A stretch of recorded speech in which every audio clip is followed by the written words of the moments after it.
Welcome to episode 115 of Folks Talkin Sports. I am KG Kris Gardner of the Houston Roundball Review. My colleague Willy Gibson will be joining me momentarily. We're going to get Willy's perspective from the outside looking in on Dana Holgorsen, Houston football, the administration, all those good things, some Coogs hoops, men's and women's. And we'll get you ready. I'll get you ready for the Coogs Dayton game that tips off in about an hour and a half. We will be done before that game starts. Trust me. Be back momentarily.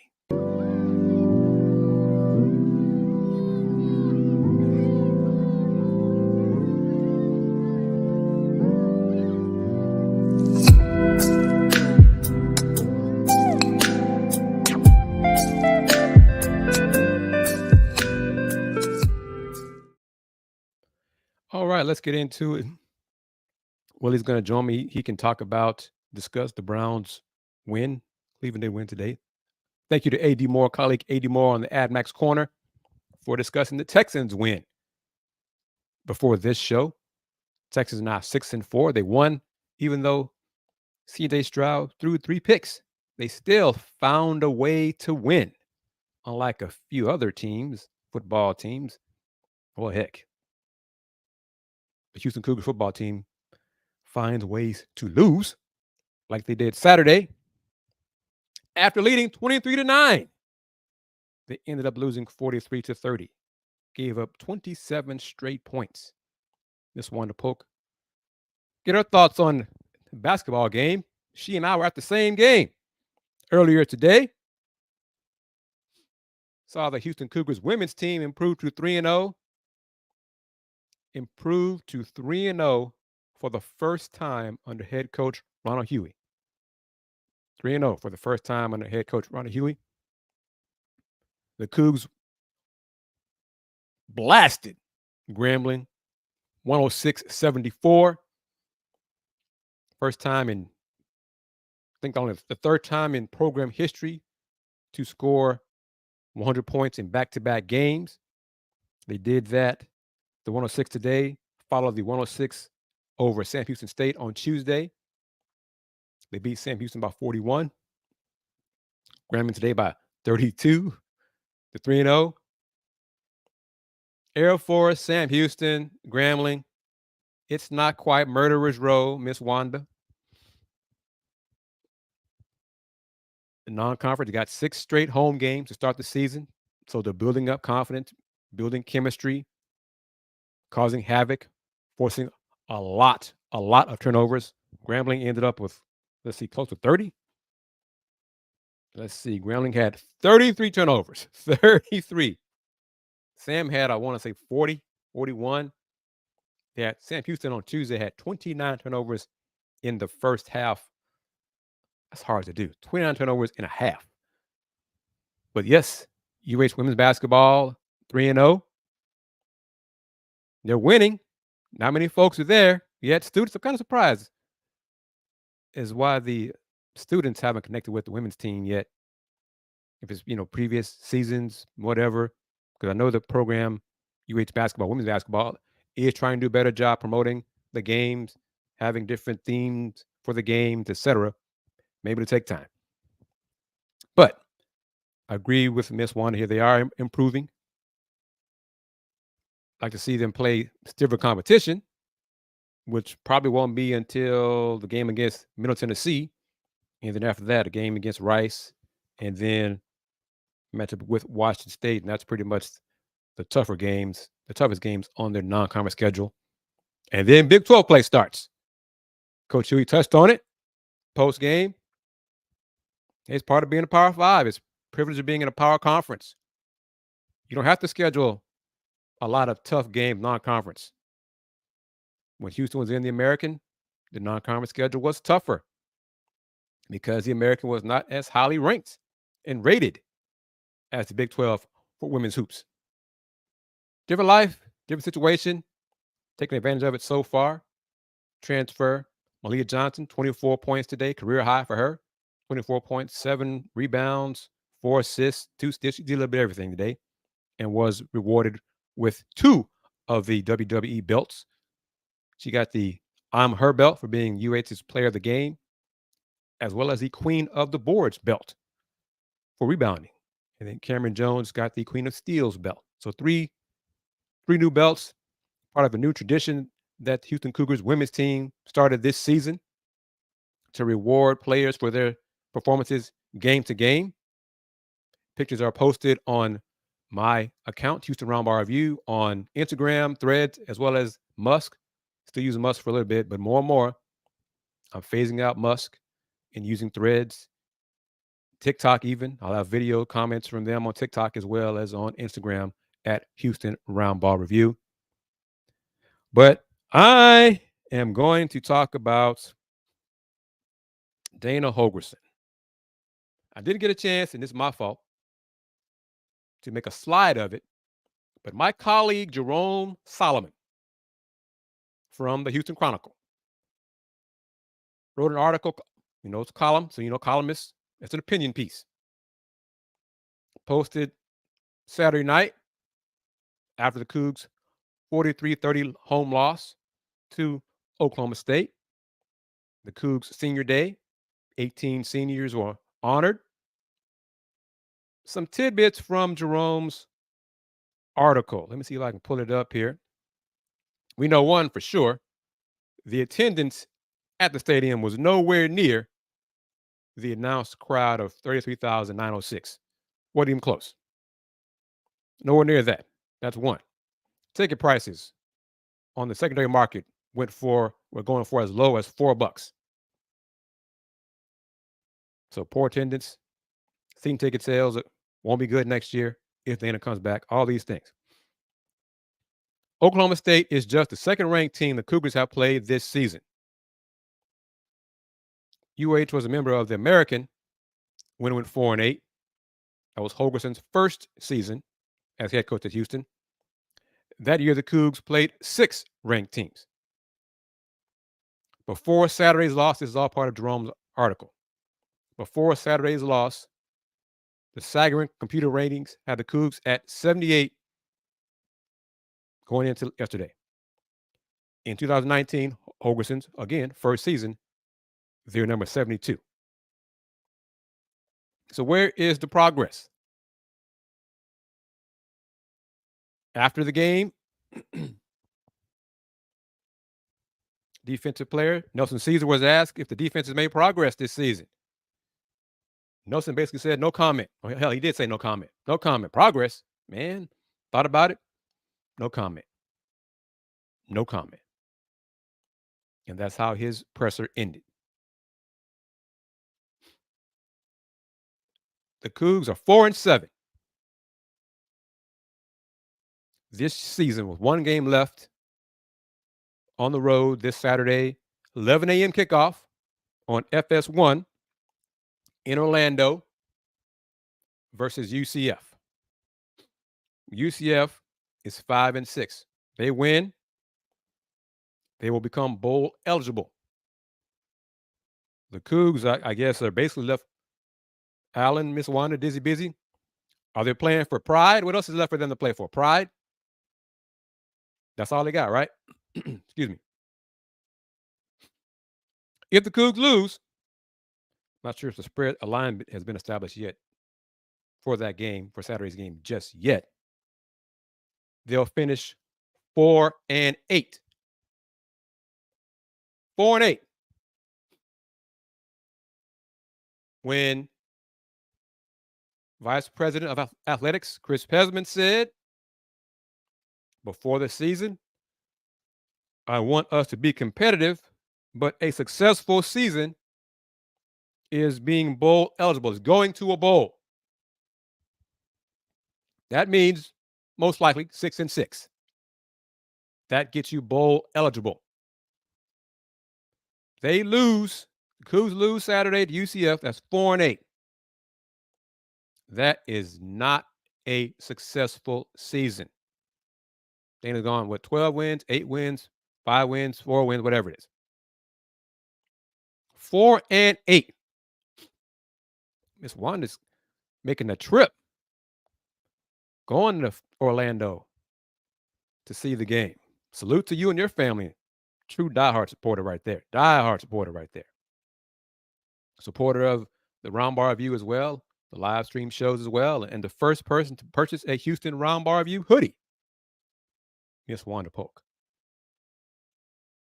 Mine's coming tomorrow. Yes, I'm going to be sporting my merch. Look for me at the basketball games, Rockets and or Cougars this week. Probably going to wear my hoodie, my red Houston Roundball Review hoodie, which links are in the shop button below of the video posted on YouTube, but also did a poor job of it. Let me put it up. Scan that QR code. Scan that QR code. Different things. Got to try different things to get the merch sold and start increasing the revenue streams for the Houston Roundball Review. That's another way I'm trying it. But that QR code you scan it will take you to the links to the merch via the bonfire.com website for Houston Roundball Review. So buy merch, hoodies, long sleeve shirts, tank tops, mugs. Salute. My Folks Talking Sports mug right here. There you go. Folks Talking Sports mug right there. Sip, sip. So different ways to support the Roundball Review. Buying some merch. Looking for advertisers, companies willing to advertise on this show, the Let's Talk Houston Rockets show, as well as, of course, the Throwback Thursday Houston Roundball Review Takeover show that airs on Roku, not just on YouTube. But 4-8, staring the Cougs in the face. 4-8. Dana said it again after the game Saturday. His goal this season was to be competitive. And obviously he would like to go to a bowl, but be competitive. What was the loss to K-State? 43-0. Wasn't that right? 43-0. Steamrolled second halves of games this season. Is that being competitive? Giving up 27 straight points Saturday night. Losing by 13 to Oklahoma State, who was nice, I thought, in that first quarter, not getting the ball to Ollie Gordon, the nation's leading rusher in the first quarter, giving the Cougs a chance. Cougs took advantage of it. And then Mike Gundy and his OC realized, maybe we should give Ollie the ball. And then he went to work. Shocking how that works sometimes. You don't overthink things. But 4-8. Everyone who watches me on Let's Rage Cougs, Dayon and Andy. If the Cougs, Tran already put it out there. Let me see. His prediction for Saturday, this coming Saturday, is Houston 17, UCF 56. Or if it's that bad. Let's go with that. Miss Wanda Allen, Dizzy Busy. If it's that bad. If it's a rout, if UCF steamrolls the Cougs on Saturday, do y'all believe that would be enough? Would that be the final nail in the coffin to make the move and fire Dana Holgorsen? Would that be getting run out of the stadium, run out of the bounce house to finish 4-8 and end the season with a blowout loss? Would that be the final? Is that what it's going to take for Tilman to realize this man is not the right man for this job? Is that what it's going to take for Chris Pesman and President Couture and the Board of Regents to realize this man he's not the one? Ms. Wanda says she doesn't think so. And here's a great one right here, where the goalposts have moved. Then we'll fire coaches at 8-4. Now we will keep coaches at 4-8 if Mitch Petita says so. And Tilman said days ago that he believed Houston should beat Oklahoma State. Mr. Realist said that we should beat Oklahoma State. And I think we can finish 6-6. Tilman, the Cougs did not beat Oklahoma State. They will not finish 6-6. You said those words. You laid that foundation. You put it out there. So why would you bring this man back when he did not do what you said you thought they would do? It's nice to have the right friends in your corner, apparently. I'm not changing. I haven't changed my thoughts on Dana for a long, long, long time. I'd love to be wrong. I hope I would have been wrong this year. Didn't think I would be. I think I had him going 4-8. But the thing that really, Miss Wanda, forgive me for saying it like this. The thing that really pisses me off is the administration does not hold itself accountable for its own words. Go back to this. President Couture said a few years ago, and she's tried to take it back, but it's out there for everybody to pull it up, see it, hear it. It is known nationwide in football circles that Houston fires coaches who go 8-4. Dana's going 8-5. Might go 4-8 this year, and you're still thinking about bringing this man back?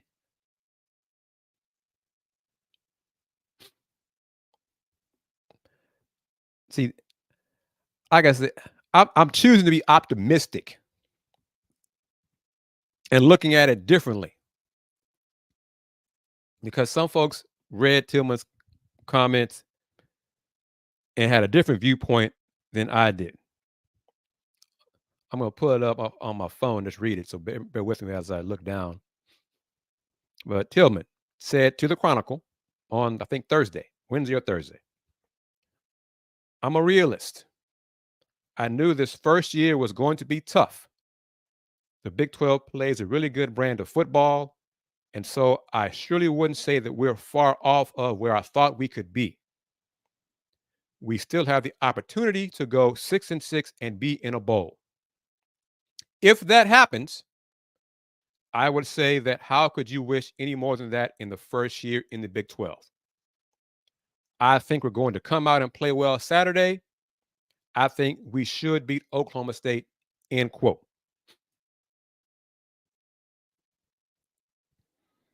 We still have the opportunity to go 6-6 and be in a bowl. If that happens, I would say that how could you wish any more than that in the first year in the Big 12? Neither one of those are going to happen, Tilman. Neither one of them. Oh, Miss Wanda, no question. She wished she could take that back. She runs from that comment now. Runs from it. Tries to make it like it never happened. But that's part of what bothers me, angers me, frustrates me. The UH administrators say all these things, but don't hold themselves accountable for their own words. We want to compete for championships. We expect, she said that we're not going to the Big 12 just to be in the Big 12. We're going to compete for championships. Part of competing for championships is in the stadium, having fans come support your team. Fans aren't going to come support another season with Dana Holgorsen in charge. Do y'all not understand that? Are you blind to that? Juan's last name is Trejo. Saturday's Let's Rage Coogs commented on our show. He's been a season ticket holder for 22 years. He's bought Houston Cougars football tickets for 22 years. Season tickets. And he said there is no way he will buy season tickets next season if Dana Holgorsen is head coach next year. He's not alone in that sentiment, in that thought process. So you can say, hey, this is the first year in the Big 12. We didn't expect to run through the conference. Nobody thought that. Well, very few folks, maybe the diehard Cougar wearing those Cougar red glasses thought that. But that wasn't going to happen. Competitive. Second halves getting run out of the stadium more times than not this season.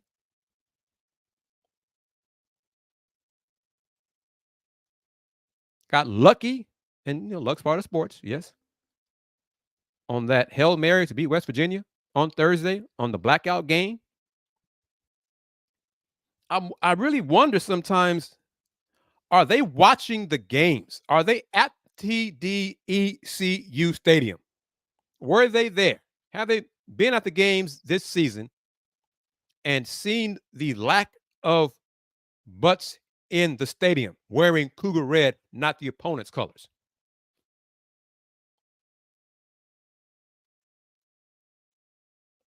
How?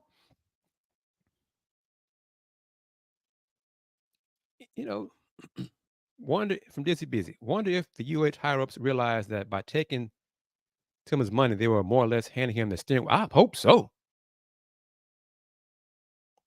But it's similar to Oklahoma State with T. Boone Pickens. T. Boone Pickens invested so much money in that program, he was calling the shots.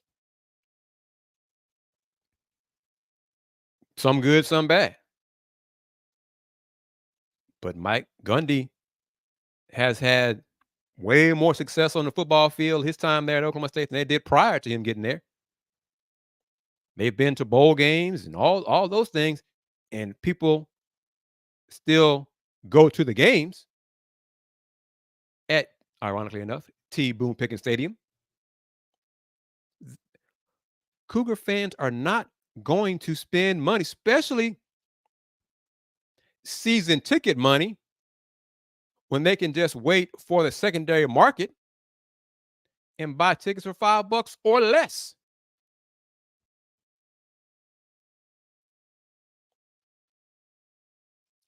And Dizzy Busy, Tran, Miss Wanda, I've put it out there, but I ask you all who are watching folks talking sports here, waiting for Willie because he might be driving back from the game before he gets back to his house. I want more comments. Give me your comments. What do you think will be the campaign, the marketing slogans next year from Houston if they bring Dana back? $2 tickets is the new UA tradition. That's sad. That is sad. Tilman, you made a change with the Rockets after 3 years. And it's been here 5 years. And you're thinking about bringing him back for a 6th year? Make it make sense to me. Make it make sense to us. This is just maddening. They can use this one. Hey, we won't lose to the Longhorns this season. Buy your tickets now. Because the Longhorns will be in the SEC next year. So the Sooners. So not going to have a chance for a sellout there. So who will be the marquee visiting team that will get fans to buy tickets next year?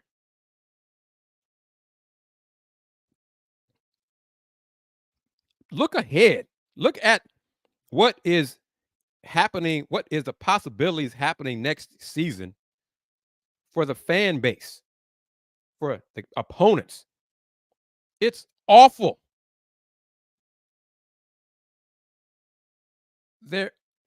This should be a simple dollars and cents decision. Dana Holgorsen, the money is not the buyout. Of course, it's not my money, y'all's either. Unless any of y'all are here as Tilman on on this edition of Folks Talking Sports. But paying Dana $300,000 for 48 months is his buyout. That's how much it would be. 14.4 million, whatever, 48, 49 months at $300,000 a month per month for 4 years. That's not a lot of money when you're a billionaire. But rationalize. Hey, Dana's back. Season ticket sales next year will be what? 5,000? 6,000?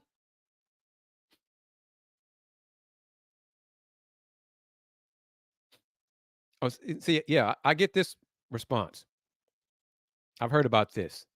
On social media, someone said that they sent an email to the ticket office saying that they would not be renewing their tickets. And the response was, we have thousands on the premium seats wait list. Well, unless those premium seats numbered into the 20, 30, 40,000s, so what?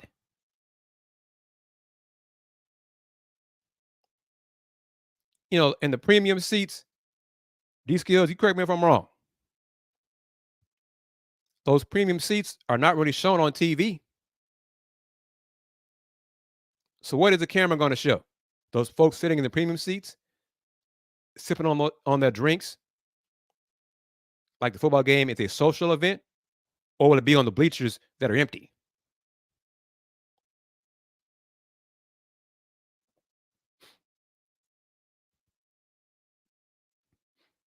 So, premium seating, and I saw a similar post about that. It's about the waiting list for premium seats. But I wonder about that.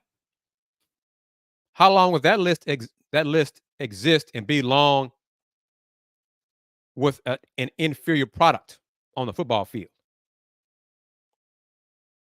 And a coach who continues to make excuses after every game, after every loss. Not my fault. I don't substitute the defensive lineman. You're the head coach, right? Aren't you in charge? Aren't you the one who signs up on the recruits? Doesn't the buck stop with you? Recruiting is trash. And see, Ms. Wanda with a great point. A wait list is not a firm commitment.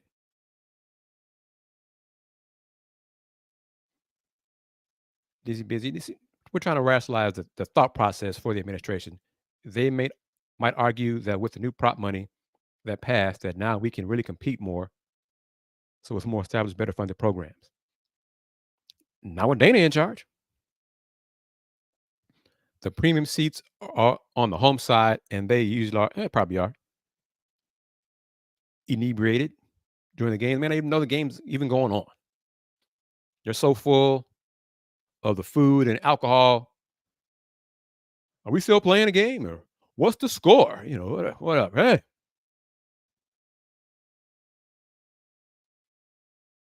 This doesn't make sense. Dollars and cents to me to bring back Dana Holgorsen. He's not a great promoter, self-promoter.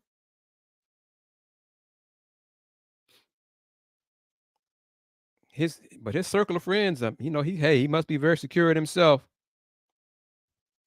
because he really does act like a man who knows he's coming back. And that is the problem. Let me do the comparison here. And the other teams, other current new members this year in the Big 12, Cincinnati, UCF, BYU, fan bases, support, season tickets, dwarf Houston support.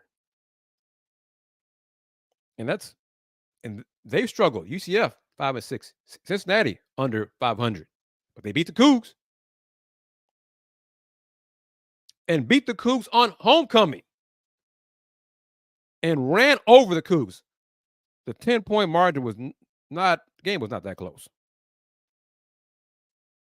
There were times when a struggling coach,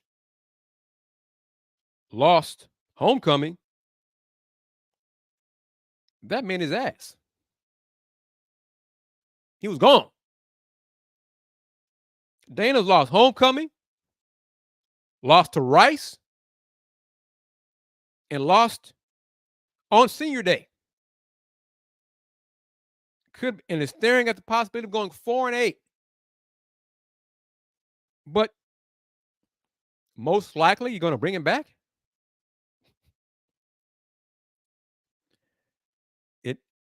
I'll say all this. It still is counter to what I heard in July from two different football people that Dana would be fired if he did not go at least 5-7. Well, 4-8 is not 5-7.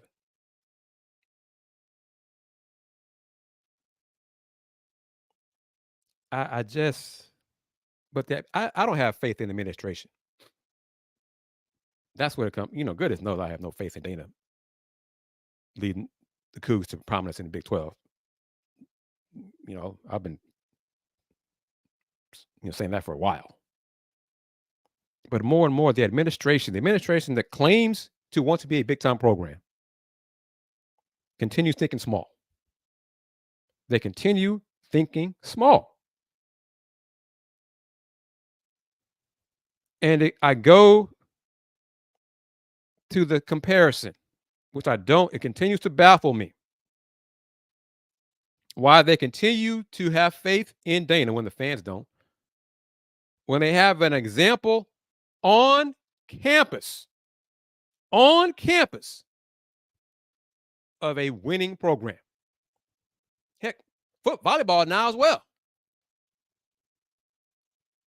But nationally relevant, the Houston Cougars men's basketball program. I don't understand. We all know football makes college sports go, American sports really, go round. But they continue to give Dana Holgorsen chance after chance after chance when he hasn't proven that he's worthy of all these chances.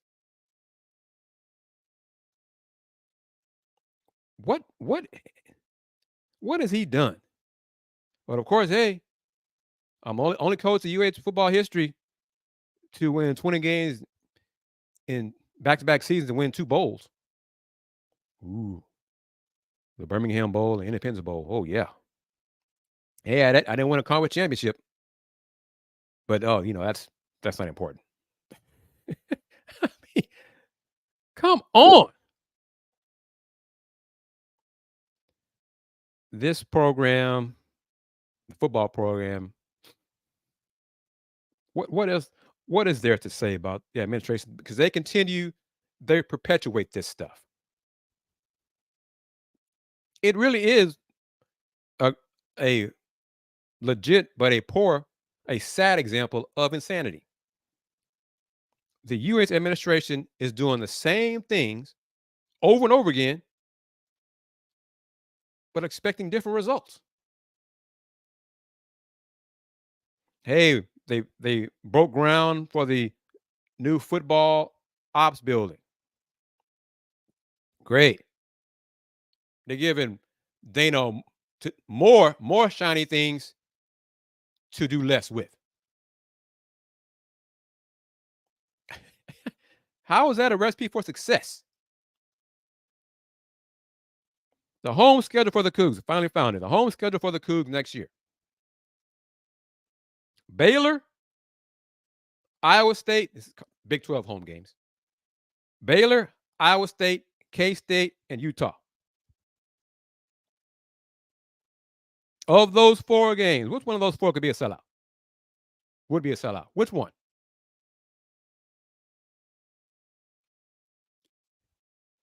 And there he is, the man who talked about winning, be a shining example of what winning looks like, because goodness knows, I have no idea what it looks like from a football perspective. Brother Gibson. Yes, sir. Yes, sir. Fresh off the road, brother. Apologies for my... Let me try something here. Let me see here. Here's what I want right here. This is what I want. Here we go. Yes, sir. All right. Yes, sir. I've been lighting up my alma mater's administration, as I think I'm justified in doing so. D-Skill has been coming off the top rope with his comments as he does. As he normally does, absolutely. But your thoughts? Oh, well, let me go back to it. My colleague Jerome Solomon from the Chronicle wrote yesterday, UH's problems are bigger than the Big 12, as I think we agree. Yes. Let me see. UH, Dana's first year as head coach at Houston, the Cougs were rated in Sagarin 78. But no, they're 78 now. Okay. They were 72 his first year. They're worse. So, say that again? They're worse. They're staring at going 4-8. Will finishing the season 4-8. That's the opposite of 8-4. And we fire coaches for going 8-4. But they're talking about bringing this man back. Wow. I'll be interested to know what the buyout goes from. Nothing. It doesn't change. It's 14 flat. Wow. I asked one of my people, like Ryan at Go Coogs, he said January 1st, it does not change. Doesn't go down. I thought it did. Yeah. But it's 14 now. It's 14 January 1st. Oh, well, then there's no reason. There's no reason. That shot my theory out the water. Maybe they're waiting to save a couple pieces of money on the back end, but no, there's no reason. So what he gathered is and all they got to do, is the payout. They can just pay him monthly for the buyout. Pay him monthly, pay it off. Yep. So take 4 years to pay it off. $300,000 a month. Yep. Well, that's nothing. If you're a big time program, that's nothing. Yeah. You claim that you want to be part of big time athletics, but you are contemplating bringing a man back who the fans have completely turned off. Yeah. That's tone deafness at the nth degree, because you talk about the fans wanting the fans to support the program, but what are you giving them to support? Yes. That's well put. But, oh yeah, these skills, I was talking about the conference home games for the Cougs. The Cougs do have UNLV non-conference. He's saying UNLV will fill it. But, Will, the Big 12 home games for the Cougs next season. Baylor, Iowa State, K-State, and Utah. Wow. Not a sellout in the bunch. No. No. And that's even if fans like Dana. Right. That's not good. I'm trying to give Tilman the benefit of the doubt. Based on his own words, we should beat Oklahoma State. We could finish 6-6 and go to a bowl.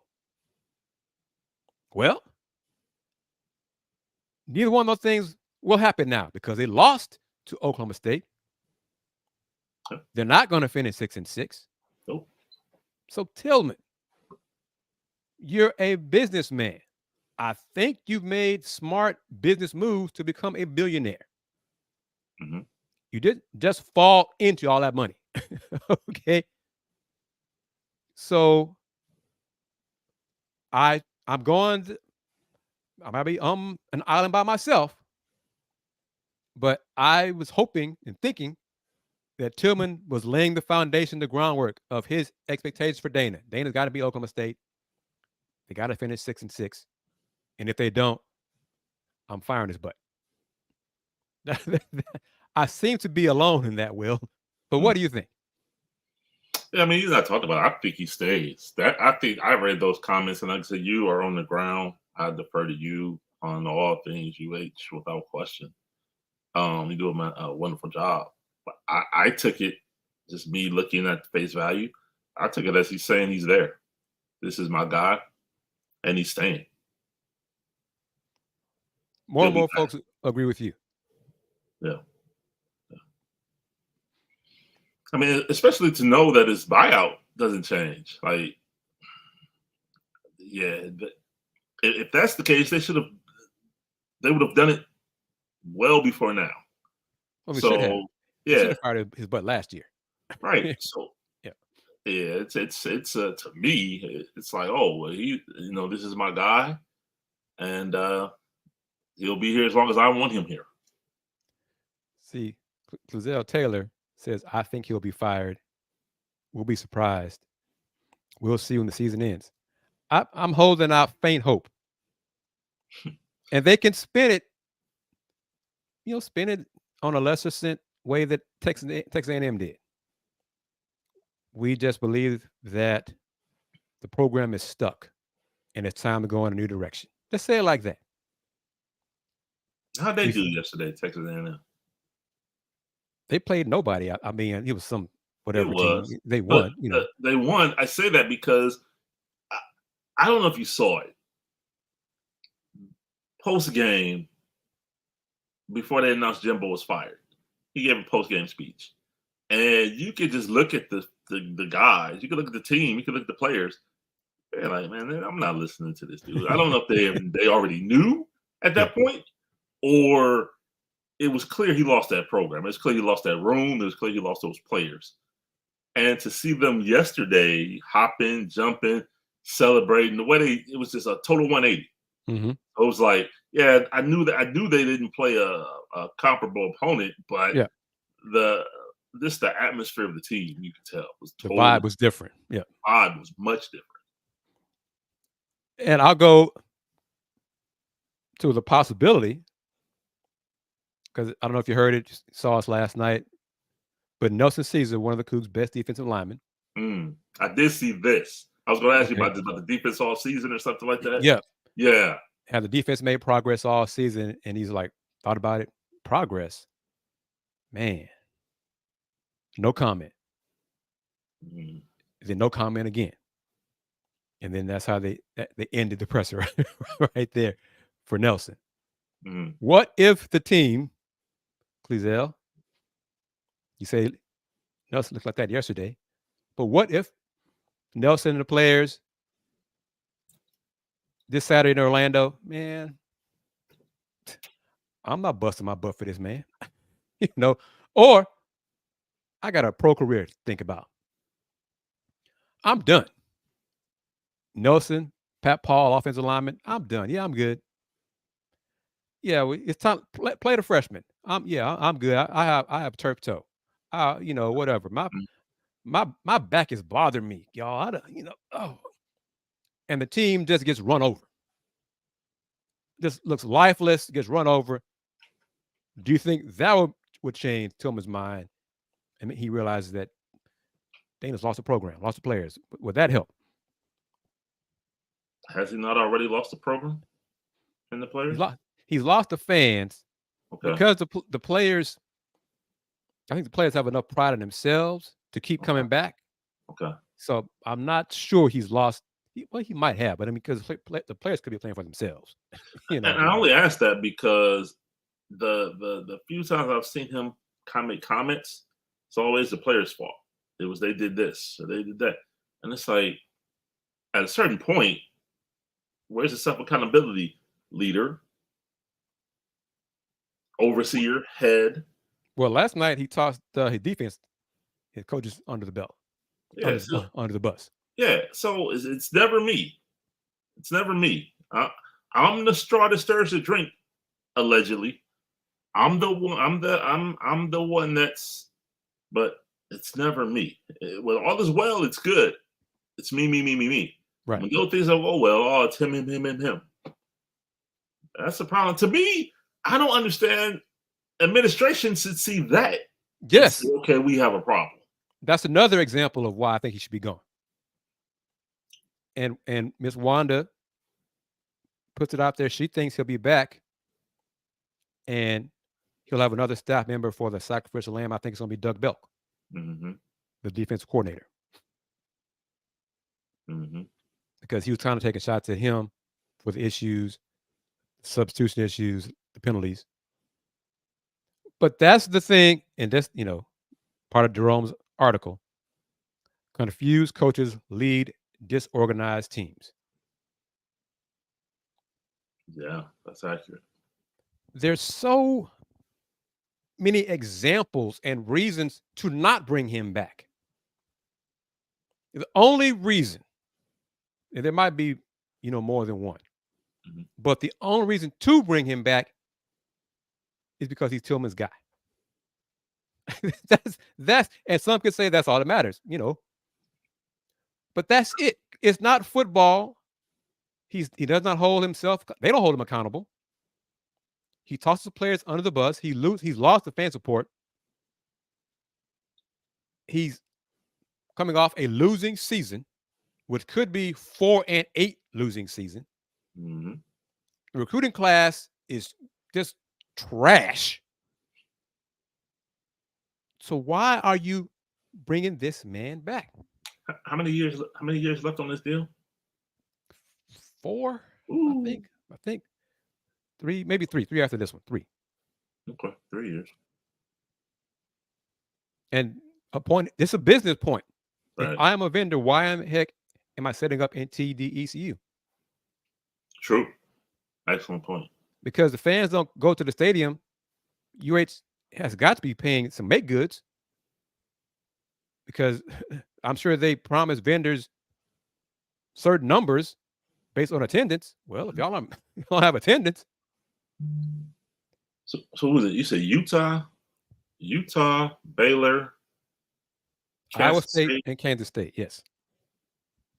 And then non-conference is UNLV. Yeah, UNLV. Let me see if I can pull it up. Keep talking. Okay. I'm asking this for just to get to the point of, okay, the Big 12 did you no favors. Okay, they did you a solid week, year one, bringing Texas in. Hopefully that would build some momentum. But you did nothing with that momentum in year 2, which is a quote-unquote normal Big 12 schedule. You don't have the momentum to carry it. Yep. So, yeah, you did nothing with the momentum the conference gave you. They did you a solid bringing Texas in year 1 because that doesn't happen. Future UNLV, well, next season, UNLV at Oklahoma and Rice. Okay. Yeah.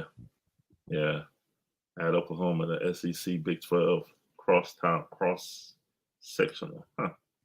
Yeah, it'll be interesting. I mean, Kansas State is solid. Baylor, okay, beat Baylor this year. They beat Baylor this year, right? That was the overtime. In overtime, yes. Yeah. Mm-hmm. All right, beat Baylor. UNLV's not good. That's 2. Kansas State is good. Oklahoma's good. 43-0 good. They did the Coogs this year. Yeah. Iowa State is decent. Matt Campbell's has a solid program going on there. So Baylor, K-State, Utah. Willingham's gonna have a program. I don't see a difference next year. I was just in my mind. Yeah. Wow. With the teams coming in, the Coogs under Dana are not going to climb this ladder. Yeah. Okay. And that's another problem. Look to the future and compare the programs. With Texas and Oklahoma leaving, K-State should be the program that Houston patterned itself after. Well, they got shut out by them this year. Okay. And it wasn't even that close. It was, but regarding UCF and this Saturday, UCF could run them out the building because they're planning for going to a bowl. Oh, then shut it down. Let's go home. They're 5-6. Oh, they're shut it down. Yeah. Yeah. Now, who are the road games next year for the Cougars? They go to Colorado? Arizona. No. Okay. They don't play Colorado until 25. Okay. Arizona, BYU, Cincinnati, Kansas, and TCU. That's Big 12 games. The only Oklahoma game is, the road game that's announced. Man. Oh, And is Donovan Smith coming back? As of right now. Oh. Because, and I say reality,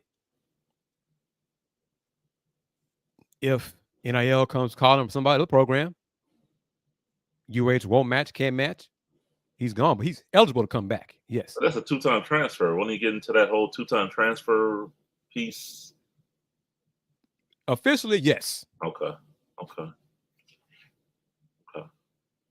But if the Cougs do fire Dana, then it's wide open. Then he could say, well, I mean, NCAA, my coach got fired. Yeah. So. Yeah, true.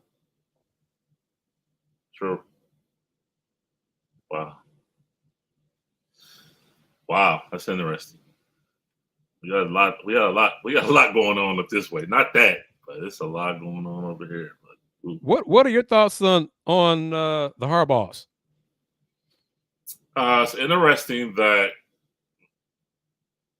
Jim doesn't know anything about that. I have an issue with two fronts.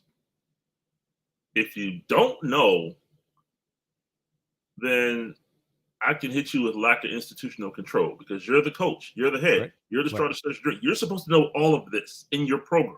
Mm-hmm. And if you don't, that's lack of institutional control. If you did know and you allowed this to go on, that's a huge problem. And then it comes out Friday. They fired their linebacker coach the day before the 11th game of the season. Who does that? Right. The 11th game of the season, the day before the game.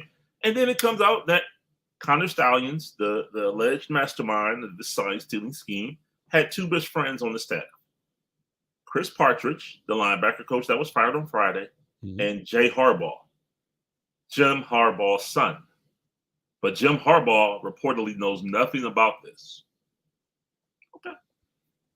Okay. But it's very interesting that they were suing the NCAA. They were suing the Big Ten until the Big Ten showed them the evidence they had. Mm-hmm. And then all of a sudden, okay, we'll take the 3-game suspension. Right. Yeah. Why? Because you were talking mad cash trash. Oh, we're suing.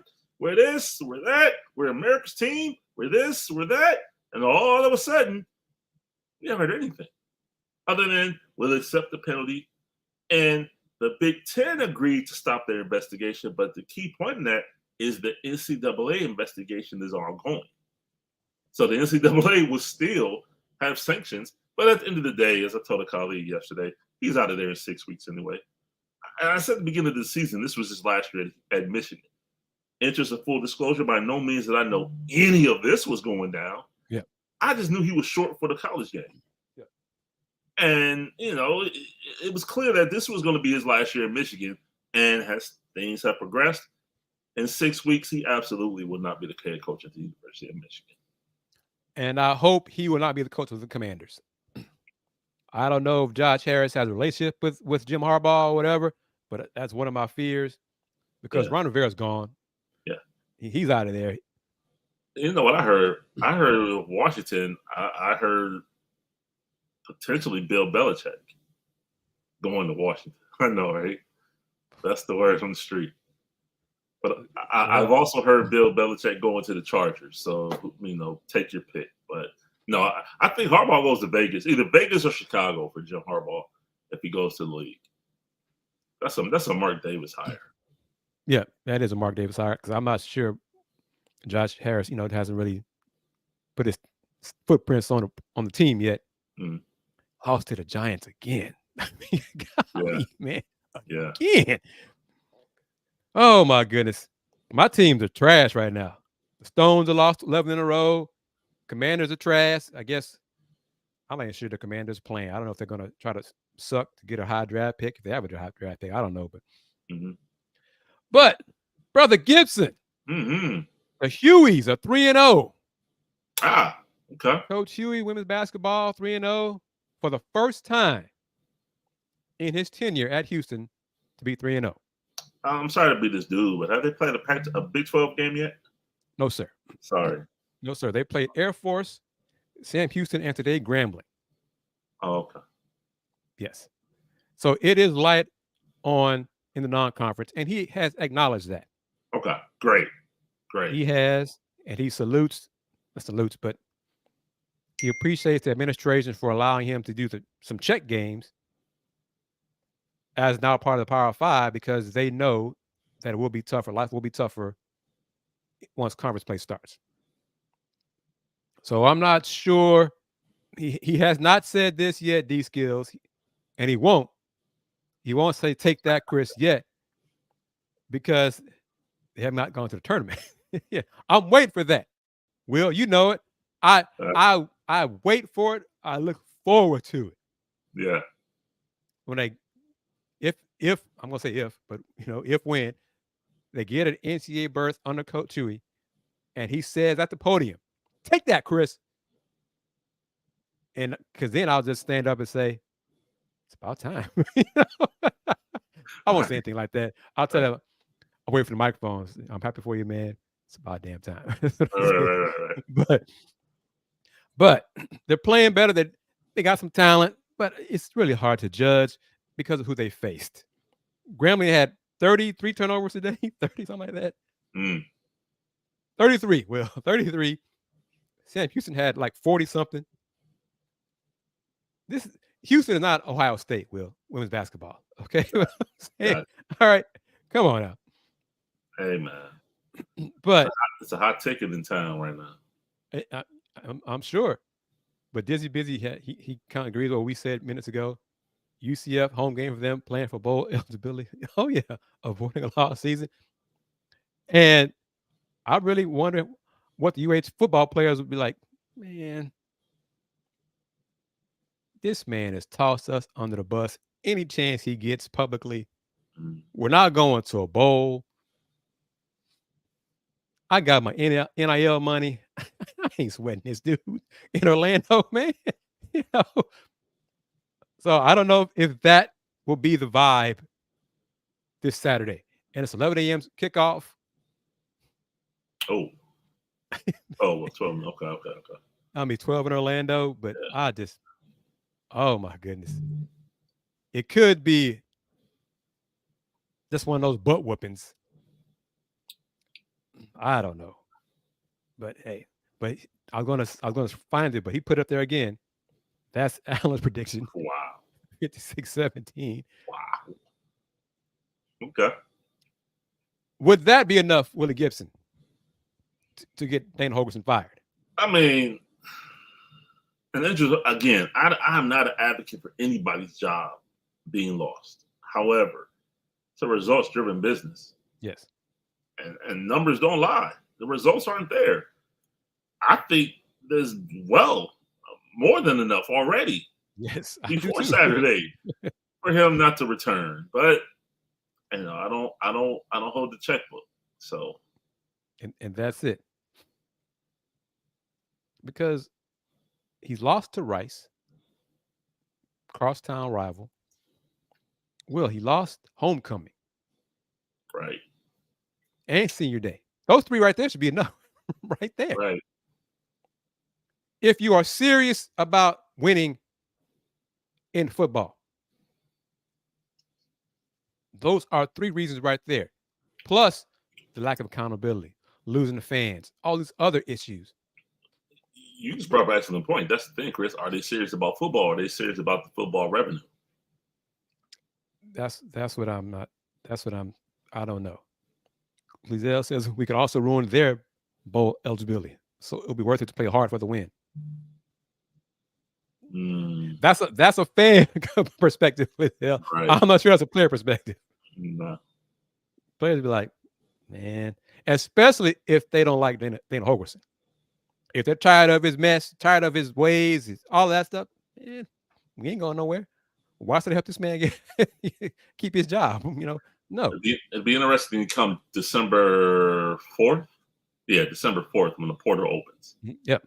That'd be very, very, very interesting. These skills, I am an advocate of people getting fired when they're taking $14 million with them. Or 70 or 77 million like Jimbo. I got you. Yes, I got you. And salute to Jimbo's agent. Man, Jimmy Sexton. Salute to Jimmy Sexton. Yeah.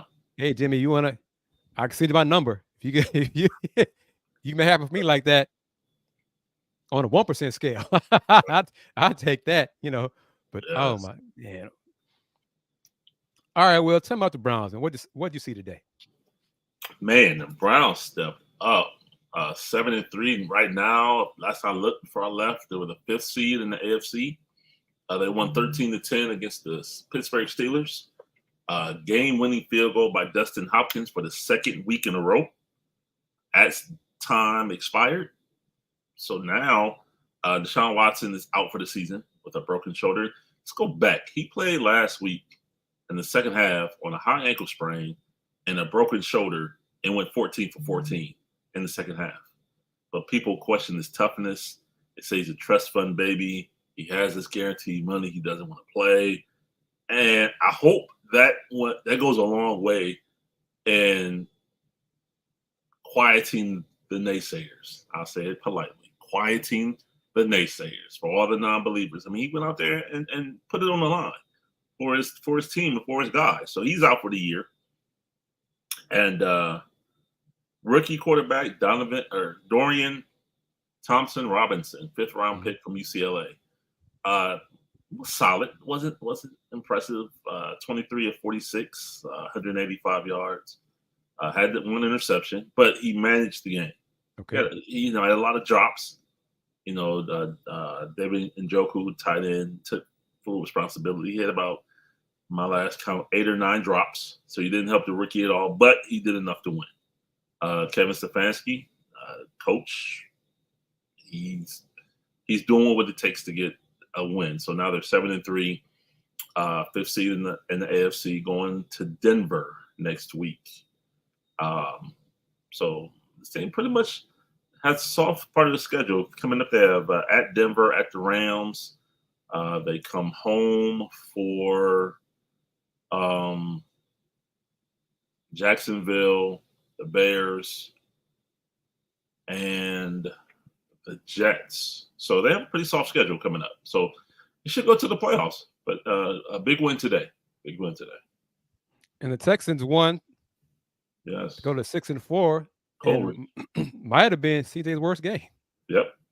Got 3 picks today, and he still won. So that's a positive, a sign of a team is developing a winning culture. Going back to UH, Dizzy Busy right here. Not a winning culture in football. UH has not played with a whole lot of fire in the belly so far this season. So it's hard to imagine an inspired performance when doing so does not really move the needle. And the Cougs were up 23-9 yesterday and gave up 27 unanswered points. Wow. Yeah, they don't want it. That tells me all I need to know right there. So there they go. They're going to Orlando for post Thanksgiving vacation.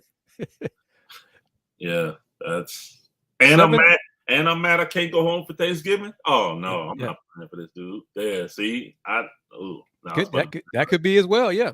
Yeah. But yeah, the Cougs had 7 drives after the leading by 23-9. 32 plays in those 7 drives. 88 yards, 6 punts. Who's the offensive coordinator? The genius. Oh. The genius. But we want to talk about the defense. Oh. All right. He waits is going to Orlando for group cardio. It could be like that. It really could. Yeah. All right, Brother Gibson. Thank you for joining me. Thank you, everybody, for watching this edition of Folks Talking Sports. I'm going to put this up there on the screen again. See if I can make it. Let's do it like that. Let's see how it looks. Right. Yeah. That QR code. Try one different look. See if it changes. No, it doesn't. I don't like it like that. But scan that QR code. We'll take you to, see, Will, trying to do different things. Get that merch out there. I see. So scan that QR code. Get you that Roundball Review merch. Let me know if it works on the screen or if it has to be, a still shot. No, I got it. There we go. See, there you go, Tran. These skills, you can do it right there. Scan that QR code right now. Yep. And take your links to the Roundball Review merch. And you can be like Miss Wanda She got her Houston Roundball Review hoodie. The first one to buy the Roundball Review hoodie. Much support to her. All right, about 25 minutes away from the Coogs basketball team, the men's basketball team, squaring off against Dayton. Should be a good one. Coach Anthony Grant. Yep. Game's going to be on ESPN. And then after tonight's game, there will be another edition of Let's Rage Coogs, the basketball version. So we're giving it to you. Me, Andy, and Dayon will be talking about men's hoops later on, I guess right around 9:45 or so, 10:45 Eastern, Mr. Gibson. Thank you. Assuming the game doesn't go in overtime. Please don't go in overtime. Please don't knock on what I'm doing right here. But thank you very much to Trend, Dizzy Busy, D-Skills, Miss Wanda for your comments, for watching on YouTube at Houston Roundball Review. Brother Gibson, good to see you. Good to talk to you. If I don't talk to you before it, I think we probably will, but happy Thanksgiving to you, my man, to you and your family. You as well, brother. Enjoy. Do you cook, bro? I do. Yeah, I'll be making. I'm in charge of the turkey. Oh, yeah, I do turkey, corn pudding, the yams. Yeah, we'll get in there. Oh, okay. So that might be an incentive for me to come to Cleveland for the Final Four, man. You know, I told you. I got you. Yeah. All right, everybody. To all the Coug fans, thank you very much. And come back to the Houston Roundball Review channel in roughly not quite 3 hours for the next edition of Let's Rage Cougs. Oh, Willy Gibson, by all means. Let me see if I can get it up here. Put it on the screen. Got to change Andy's look here. There we go. All right. I'm going to give you the big screen, brother. Okay. You got it. Appreciate you, as always, Chris, the opportunity. Sharing your platform with me. You can find me on social media on X at Will Gibson 7 on Facebook, IG, and Threads. Will Know Sports. And I am Kris Gardner of the Houston Roundball Review. Follow me right there, Houston Roundball Review on all those platforms, Threads, Spoutable, even TikTok, as well as Instagram.